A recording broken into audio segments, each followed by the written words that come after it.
इस वीडियो में आप दो तरह के वीडियो को देखेंगे। पहला वीडियो है नासिर जुनैद की हत्या को लेकर दिल्ली के जंतर मंतर पे प्रदर्शन कर रहे हैं जितने भी आयसा के सदस्य हैं उनके वीडियोस को देखेंगे। और दूसरी खबर ये है कि ये जो शख्स आप देख रहे हैं ये जैन धर्म से संबंध रखता है। इसकी बातें अगर कोई मौलाना बोल रहा होता, अगर ये भाषा कोई मौलाना बोल रहा होता तो अब तक पूरे देश में दलाल गोदी मीडिया नंगा नाच रहे होते और प्राइम टाइम कर रहे होते और उनकी गिरफ्तारी की मांग कर रहे होते।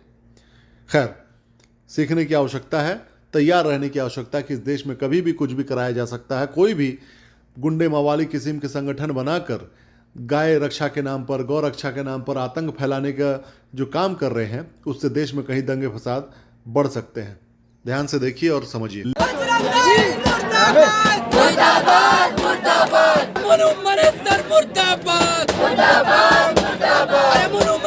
गिरफ्तार करो, अरे नसीर जुनैद को इंसाफ दो, अरे नसीर जुनैद को इंसाफ दो, नसीर जुनैद के इंसाफ के लिए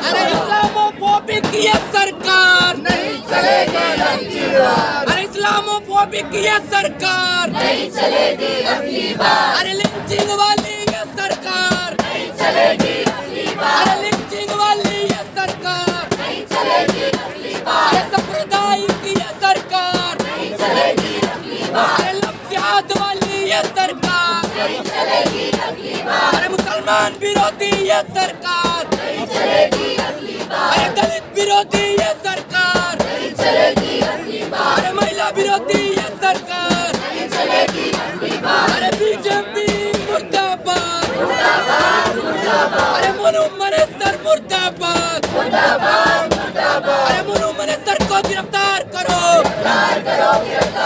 अरे नसीर जुनैद बच्चे की वीडियो डाली यहाँ, जो मेरा मानस पुत्र है। मैं सबको ट्रेन करता हूँ। कैसे ट्रेन करते हैं ये हमारा विषय है। मेरे पास लाइसेंस है और फिर कह रहे हो कि अगर गुरुजी आप गन की वीडियो डाल रहे हो तो आपका आर्म एक्ट लाइसेंस, आपका आर्म लाइसेंस रद्द कर देंगे। इतनी हिम्मत किसी सरकार की नहीं है, क्योंकि मैं सरकार के लिए कार्य करता हूं, मैं देश के लिए कार्य करता हूं।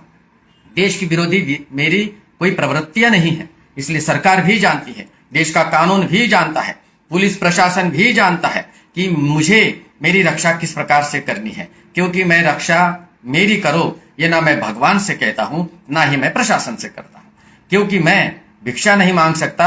अपने प्राणों की रक्षा करना स्वयं जानता हूं और जो मेरे शिष्य है उनको भी रक्षा के गुण सिखाता हूं। तो मेरे भारतीय संविधान में इतने अनुच्छेद है, उस अनुच्छेदों में इतने सारे छेद की बलात्कार छूट जाता है।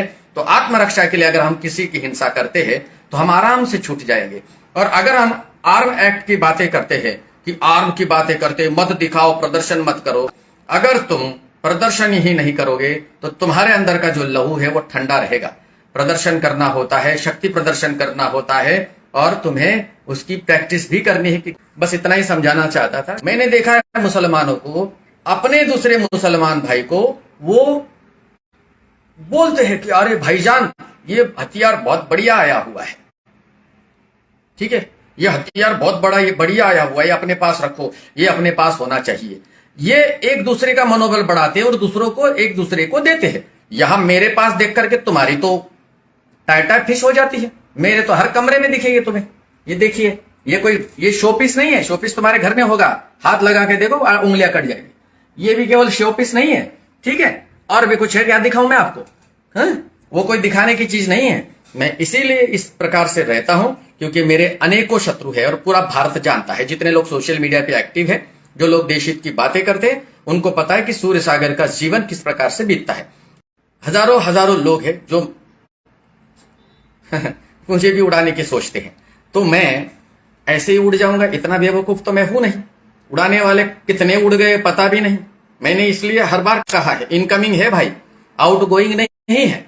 आउट गोइंग नहीं है। जो इनकमिंग के हिसाब से आते हैं, मारने के हिसाब से, वो दूसरी बार नजर भी नहीं आते। ध्यान रखना, अपराधी मैं तब हो जाऊंगा ना जब तुम्हारे पास कोई एविडेंस हो मेरे खिलाफ। एविडेंस ही नहीं होगा क्योंकि तुम मुझे मारना चाहते हो। मुझे जीने का अधिकार है क्योंकि मैं देशभक्त हूं और देशद्रोहियों को मारना कोई पाप नहीं।